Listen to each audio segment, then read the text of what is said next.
The lawyer slides a folder across the polished mahogany table. His expression is carefully blank, but I can see the tension in his jaw. Mrs. Keaton, I'm afraid the trust account was emptied 3 weeks ago. My hands go cold despite the warm spring afternoon filtering through the office windows. The folder sits between us like a bomb. That's impossible, I whisper. That money was for my son. For Owen's future. He hesitates, glancing at the other person in the room before continuing.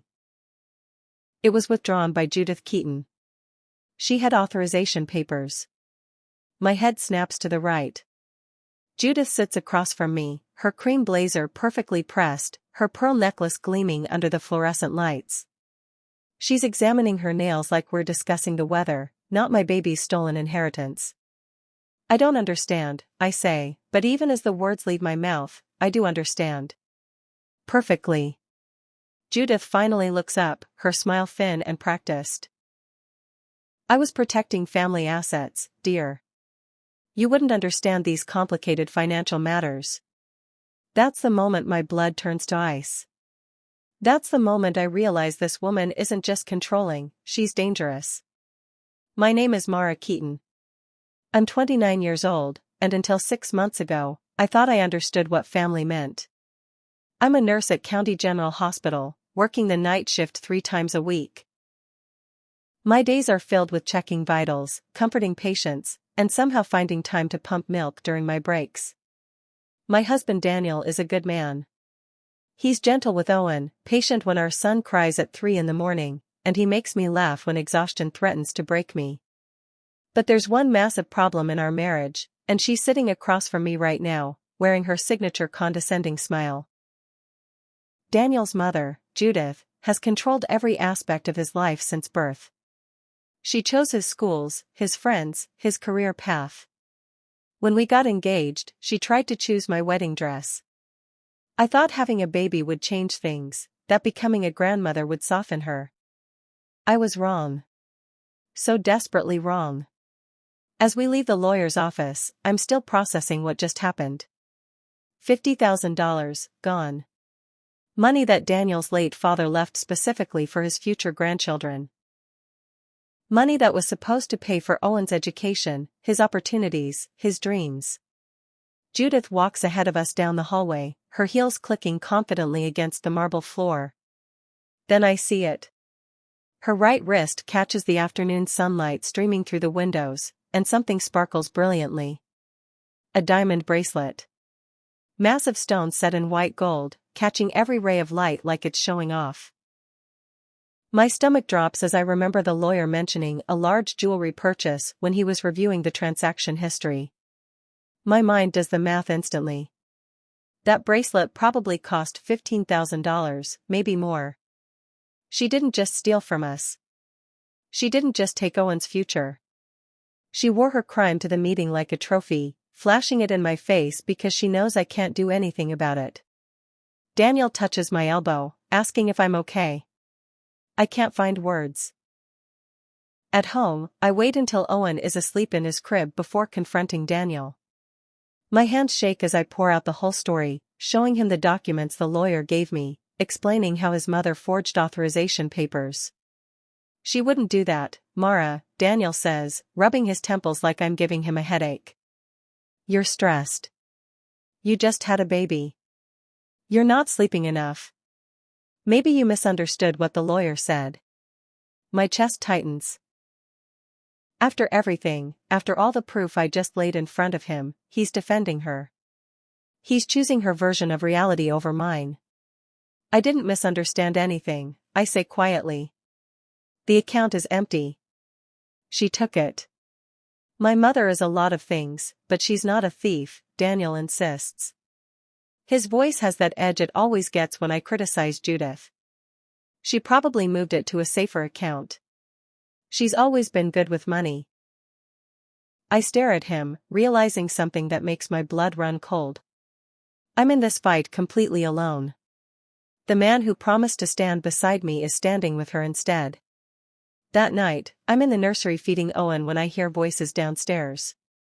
The baby monitor I keep on the dresser crackles to life. It's Judith's voice, sharp and clear through the static. She's being emotional, Daniel. You can't let her control the finances, especially not now. New mothers aren't rational. You know that. My pulse spikes. I freeze with the bottle halfway to Owen's mouth, straining to hear every word. Daniel's response is quieter, harder to make out, but I catch fragments. Said you took it. And, the lawyer told her. The lawyer works for our family, Judith cuts in smoothly. I'm protecting what your father left behind. Mara doesn't understand how these things work. She comes from nothing, Daniel. No family money, no experience managing wealth. Would you really trust her with $50,000? Silence. I wait for Daniel to defend me, to tell his mother that I'm his wife, that he trusts me. But the silence stretches on. She's not just stealing money now. She's stealing my credibility, my voice, my place in this family. The next evening, Judith joins us for dinner uninvited. She has a key to our house, Daniel's idea, not mine, and she uses it freely. I'm stirring pasta sauce when I hear her voice calling from the front door. Daniel sets the table while I finish cooking, my jaw clenched so tight it aches. Judith sits at the head of our table like she owns it, cutting into the roast I prepared, smiling that sweet, poisonous smile. I've always believed mothers shouldn't handle money right after giving birth, she announces to no one in particular, delicately placing a piece of meat on her plate. The hormones make them unpredictable. Emotional. My own mother always said a woman needs at least a year to recover before making financial decisions. Daniel nods slightly, like this makes perfect sense. Like his wife of 3 years is suddenly incompetent because she gave birth to his child. I swallow my rage like broken glass, feeling it cut me from the inside. I smile. I nod. I serve dessert. And I plan. While Daniel sleeps that night, I slip out of bed and pad quietly downstairs to his office. My heart pounds as I search through our mail, looking for anything related to the trust account. My hands shake as I rifle through stacks of papers. Finally, I find it. A bank statement from Coastal Trust Management, dated 2 weeks ago. I unfold it with trembling fingers, though I already know what I'll see. Balance, $0. Transaction history tells the story clearly. March 15th, transfer authorized by Judith Keaton. Amount, $50,000. Destination, private account. Below that, another line catches my eye. March 18th, wire transfer to Whitmore Jewelers. Amount, $18,500. My vision blurs. I grab my phone and photograph every page, my hands shaking so badly I have to retake several shots. This is proof. Concrete, undeniable proof that she didn't move the money for safekeeping. She stole it for herself. I save the photos to a hidden folder on my phone, then carefully replace the statement exactly where I found it. Evidence is only useful if they don't know you have it. I decide not to tell Daniel about what I found. Not yet. Not until I have everything I need. Judith thrives on reaction, she feeds on anger, on confrontation, on watching people lose control while she remains perfectly composed. So I'll give her something worse. I'll give her calm. I'll smile at her dinners. I'll thank her for her helpful advice about parenting. I'll let her think she's won, that I've accepted my place as the inferior daughter-in-law who doesn't understand complicated financial matters. Meanwhile, I'll document everything. Every conversation. Every condescending comment. Every piece of evidence that proves what she really is. At work, I tell no one. At home, I play my role perfectly. I become the exhausted new mother who's too tired to fight, too overwhelmed to question. Judith visibly relaxes around me, her guard dropping slightly. She thinks silence means surrender. She has no idea what silence really means. It means I'm planning.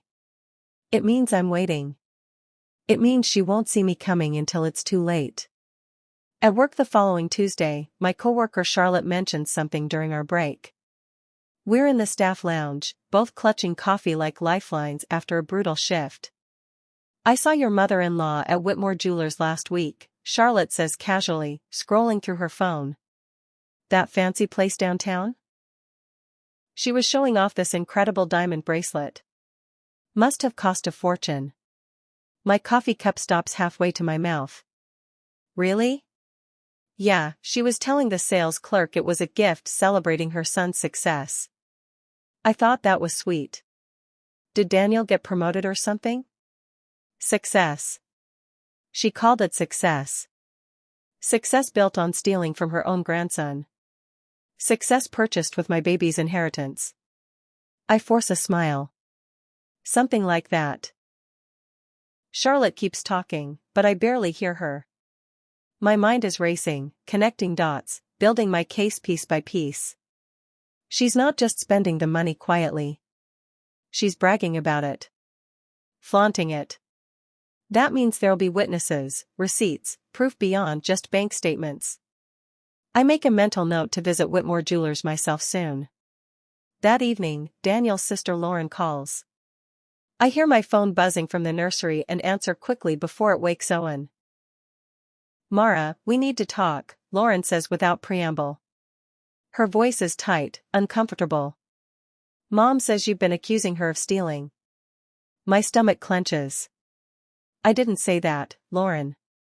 I asked questions about the trust account your father set up for Owen. That's not the same thing. There's a pause. I can hear Lauren breathing, weighing her words. Look, I don't want to get in the middle of this, but Mom's telling everyone you're being unstable. That you're paranoid and not handling motherhood well. She says you're making wild accusations because you're sleep deprived. Of course she is.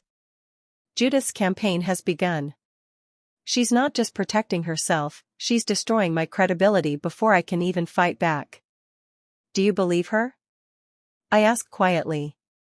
Another pause. I don't know what to believe. But Mara, be careful. You know how she gets. I do know. That's exactly why I need to be careful.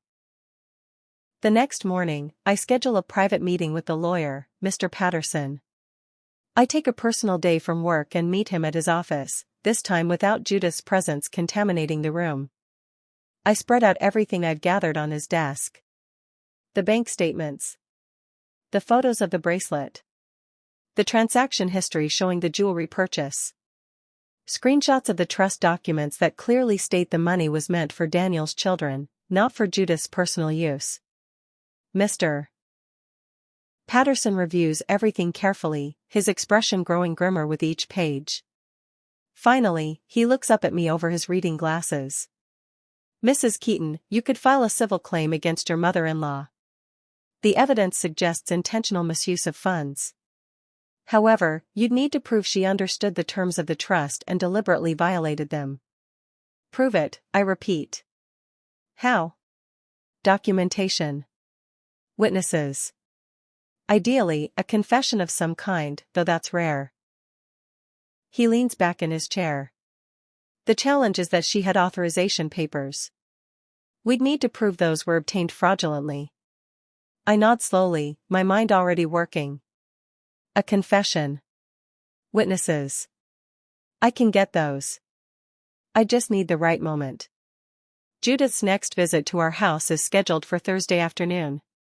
She's coming to help with the baby, which really means criticizing how I do everything while Daniel's at work.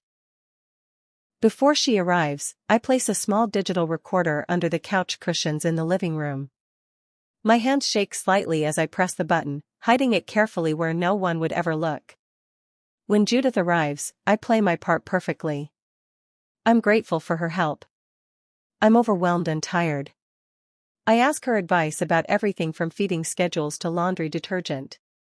And then, carefully, I steer the conversation to money. I've been thinking about what you said, I tell her, keeping my voice small and uncertain. About me not understanding finances. You're probably right. Maybe you should handle Owen's money. I wouldn't even know where to start. Judith's face lights up. She's been waiting for this surrender. I'm so glad you're being reasonable, dear. I knew you'd come around. I've already taken care of everything, actually. Moved the funds to a much better account where they'll be properly managed. That's such a relief, I lie. I was so worried about managing it all myself. Judith relaxes into the couch, right above the hidden recorder. I handled the money far better than you ever could, Mara.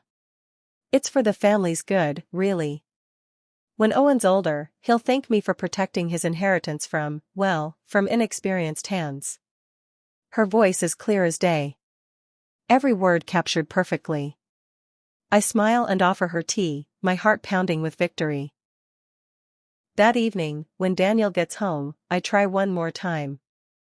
I show him the bank statements. I explain the timeline. I ask him, plainly, if he truly believes his mother moved the money for safekeeping or spent it on herself. He explodes. Stop attacking my mother. I'm sick of this, Mara. Every single day, you have some new complaint about her. She's trying to help us, and all you do is criticize. His voice is so loud that Owen starts crying upstairs. I flinch, but I don't back down. Daniel, please just look at the evidence. I don't want to look at anything. I want my wife to stop being paranoid. He grabs his jacket and heads for the door.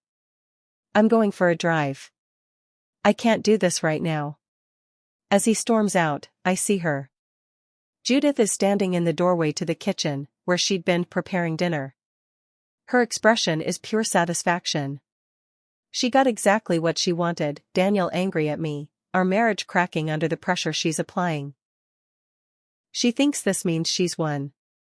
Let her think that. Let her enjoy this moment. Because it'll make her downfall so much sweeter. 2 days later, Mr. Patterson calls with an update.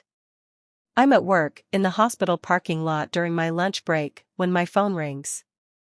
Mrs. Keaton, I've done some digging into the trust funds, he says. The money wasn't transferred to any family investment account as your mother-in-law claimed. It was wired to a private account registered under Judith M. Keaton Holdings. My breath catches. So it's just her personal account? Precisely. There's no family trust, no investment portfolio benefiting Owen. She deposited it into her own account and has been spending it freely. I've tracked purchases at Whitmore Jewelers, a luxury spa in the city, and what appears to be a down payment on a vacation property in Florida. A vacation property. She's buying a beach house with my son's inheritance. What can we do? I ask. With the evidence you've gathered, plus the audio recording, you have options. But Mrs. Keaton, I should warn you. Pursuing this will likely destroy your relationship with your mother-in-law permanently. It could also strain your marriage significantly. I think about Daniel's anger. About Judith's smug smile. About the future she's stealing from Owen. I understand, I tell him. Let's proceed. After that call, I make a decision. I stop arguing with Daniel. I stop bringing up his mother. I stop showing him evidence or trying to convince him of anything. I become the picture-perfect daughter-in-law. When Judith visits, I smile warmly. When she offers advice, I thank her. When she makes cutting remarks about my parenting or my background, I let them slide off me like water.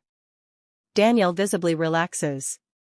He thinks I've finally accepted his mother, that I've matured enough to let go of my paranoia. But inside, I'm documenting everything. I photograph every piece of jewelry Judith wears to our house. I keep a detailed log of her visits and conversations. I save every text message, every email, every voicemail. I create a timeline of her spending, matching it against the trust account transactions. Judith thinks my silence means surrender. She has no idea that silence is my weapon. While she grows comfortable, confident that she's crushed my resistance, I'm building an airtight case against her. The trap is almost ready. I just need the perfect moment to spring it. 3 weeks later, Judith announces her plan during Sunday dinner. She's hosting a family brunch next weekend to celebrate Daniel's recent promotion at work. Everyone will be there, Daniel's sisters, his aunts and uncles, family friends who've known the Keatons for decades. It'll be wonderful, Judith says, her eyes sparkling. The whole family together, celebrating our successes. I've already booked the private room at Morrison's. It's going to be elegant. Perfect. Absolutely perfect. Everyone will be there. Every person she's manipulated over the years. Every family member who hangs on her every word, who sees her as the matriarch, the wise one, the one who always knows best. That's exactly where this needs to end. Not in a lawyer's office or a courtroom. In front of everyone. In front of the whole family she's spent years controlling. I smile sweetly at Judith across the table. That sounds lovely. I can't wait. Daniel squeezes my hand, proud that I'm finally getting along with his mother. If only he knew what I'm planning. The next day, I meet Mr. Patterson at his office one final time. I bring everything, the documents, the photos, the recordings, the spending timeline. We spread it all across his conference table like pieces of a puzzle. He listens to the audio recording where Judith admits to taking the money. His eyebrows raise at her exact words. I handled the money far better than you ever could. This is excellent evidence, he says. But I need to ask, are you certain you want to do this publicly? We could handle this quietly, through legal channels, without involving the entire family. I shake my head. She spent years controlling these people through manipulation and lies. If I expose her quietly, she'll just spin a new story. She'll make herself the victim and me the villain. But if I do it in front of everyone, with undeniable proof, she can't twist the narrative. Mr. Patterson studies me for a long moment, then nods slowly. You don't need a courtroom for this, Mrs. Keaton. You just need witnesses. And courage. I have both. I make copies of everything, bank statements, transaction records, transcripts of the audio. I organize them into folders, one for each person who'll be at that brunch. The truth is about to come out. And there'll be nowhere for Judith to hide. I spend the week preparing. I make copies of every document, organizing them into clear, easy-to-understand packets. Bank statements showing the zero balance. Transaction histories showing the withdrawals. Receipts from Whitmore Jewelers that I obtained by claiming to be Judith's assistant inquiring about her purchase. Everything is labeled, dated, highlighted. I want this to be impossible to misunderstand or dismiss. On Friday evening, 2 days before the brunch, I send a text to the family group chat. It's casual, friendly, exactly what Judith would expect from the daughter-in-law who's finally come around. Can't wait for Sunday's brunch. I have some exciting news to share with everyone about Owen's future. See you all there. My phone immediately buzzes with responses. Daniel's sisters commenting with heart emojis. His aunt saying how wonderful it is that I'm embracing the family. Judith herself sending a smile emoji. Daniel kisses my forehead that night, telling me how happy he is that I'm finally bonding with his family. I smile and say nothing. The less he knows, the better. I need his reaction to be genuine, unguarded. He needs to see the truth unfold in real time, without any warning from me to cloud his judgment. Sunday morning arrives bright and clear. I dress carefully in a simple navy dress, professional, composed, nothing that suggests the storm I'm about to unleash. I pack the documents into my bag, my hand steady despite the adrenaline coursing through my veins. My phone rings as I'm getting Owen ready. It's Judith, her voice dripping with artificial sweetness. Mara, darling, you're not planning any drama for today, are you? I'd hate for Daniel's celebration to be ruined by tension. There's a warning underneath her words. She sensed something, some shift in me that makes her uneasy. Good. She should be uneasy. Of course not, Judith, I say smoothly. Today is about family. About truth and loyalty. About showing everyone what really matters. Good, she says, but she doesn't sound convinced. I'll see you at noon, dear. I hang up and look at myself in the mirror. This is it. Everything I've planned, everything I've documented, all comes down to the next few hours. I pick up Owen, kiss his soft head, and whisper, Mommy's going to make sure you get your future back, sweetheart. I promise.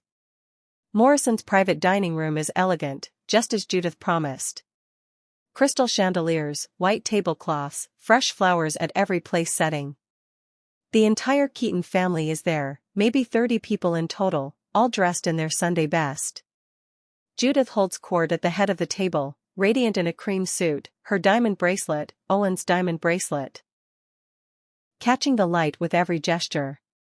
She's talking about Daniel's promotion, about family values, about the importance of tradition. Then she raises her champagne glass. To family, she announces, her voice carrying across the room. To loyalty and trust. To standing together no matter what challenges we face. To the Keaton legacy. Everyone drinks. The irony makes my throat ache. Family. Loyalty. Trust. She's built her entire speech on the very thing she violated when she stole from her grandson. When she finishes and sits down, beaming with satisfaction, I stand up slowly. Every eye in the room turns to me. My heart pounds, but my voice is steady. Speaking of trust, I begin, my hand resting on the folder beside my plate. I'd like to share something important with all of you. I pull out the first set of documents and begin laying them on the table. Bank statements. Transaction records. The trust documents that Daniel's father created specifically for his future grandchildren. 3 months ago, I say clearly, Daniel's father's trust fund for Owen was emptied. $50,000, gone. Money that was meant for our son's education, his future, his opportunities. Judith's face drains of color. She tries to speak, but I continue, my voice growing stronger. The withdrawal was authorized by Judith Keaton, using forged consent papers. The money wasn't moved to a safer account as she claimed. It was transferred to her personal account, Judith M. Keaton Holdings, and spent on luxury items. I place the Whitmore Jewelers receipt on the table, right in front of Judith. Like this $18,000 diamond bracelet she's wearing right now. The room erupts in shocked murmurs. Daniel stands up abruptly, his face pale. Mara, what are you? I have proof, I say firmly. I start distributing the folders I prepared, one to each family member. Bank statements, transaction histories, receipts. All dated, all verified. She didn't protect Owen's inheritance. She stole it. Judith's mouth opens and closes, but no sound comes out. For the first time since I've known her, she's speechless. The room is silent except for the rustle of papers as family members flip through the evidence. I can see the realization dawning on their faces. The aunt who's covering her mouth in shock, the uncle whose jaw is clenched in anger, Daniel's sisters exchanging horrified glances. That's not all, I say quietly. I pull out my phone and connect it to the small Bluetooth speaker I brought. I have a recording. A conversation between Judith and me, where she admits what she did. I press play. Judith's voice fills the room, clear and unmistakable. I handled the money far better than you ever could, Mara. It's for the family's good, really. When Owen's older, he'll thank me for protecting his inheritance from inexperienced hands. The silence that follows is deafening. Every person in that room heard her admit it. Heard her confess to taking the money. Heard the condescension in her voice as she justified stealing from her own grandson. Daniel's fork clatters against his plate. The sound echoes in the quiet room like a gunshot. He's staring at his mother with an expression I've never seen before. Hurt, betrayal, and dawning horror all mixed together. Mom? His voice cracks. Tell me this isn't true. Tell me you didn't. But Judith can't lie her way out of her own recorded voice. Judith tries to defend herself, her composure finally cracking. She stands up so fast her chair tips backward. It was for safekeeping. I was protecting the money from being wasted. You all know how irresponsible young people can be with finances. Irresponsible? Daniel's sister Lauren cuts her off, her voice shaking with anger. You bought yourself a vacation house in Florida. We saw the documents. That's not protecting anything except your own comfort. Daniel picks up the bank statements, his hands trembling. He reads through them slowly, his face growing paler with each line. When he reaches the jewelry purchase, he looks up at his mother with devastated eyes. You let me believe Mara was crazy, he says quietly. You let me fight with my wife, doubt her, dismiss her concerns. All while you were stealing from our son? Judith reaches for him. Daniel, please, you don't understand. I understand perfectly. He steps back from her touch like it burns. You're a thief. You stole from your own grandson. His sisters stand up, both moving away from Judith like she's contagious. The rest of the family follow suit. One by one, they turn their backs on the woman who ruled them for so long. The matriarch who controlled every family decision through fear and manipulation is suddenly powerless, isolated in a room full of people who finally see her clearly. The fallout is swift and brutal. By Monday morning, Daniel has filed a police report and a civil lawsuit. Mr. Patterson handles everything professionally, presenting our mountain of evidence to the authorities. The bank freezes Judith's accounts pending investigation. Her friends from the country club start avoiding her calls when word spreads about what she did. The social circle she spent decades cultivating evaporates overnight. Lauren calls me to apologize, crying on the phone. I should have believed you. I'm so sorry, Mara. We're so used to believing everything she says. Daniel moves his mother's belongings out of our house, every spare key, every emergency item she'd stored in our garage, every trace of her presence. He does it silently, methodically, like he's removing a tumor. He apologizes to me every day. Sometimes multiple times a day. He can't believe he defended her, that he doubted me, that he let her manipulate him for so long. I tell him the truth, she's been doing this your whole life. You didn't know any different. But I don't gloat. I don't rub it in. I just exhale, feeling lighter than I have in months. The weight of her control, her judgment, her presence, it's all gone. 4 months later, I'm sitting in Mr. Patterson's office again. This time, the atmosphere is completely different.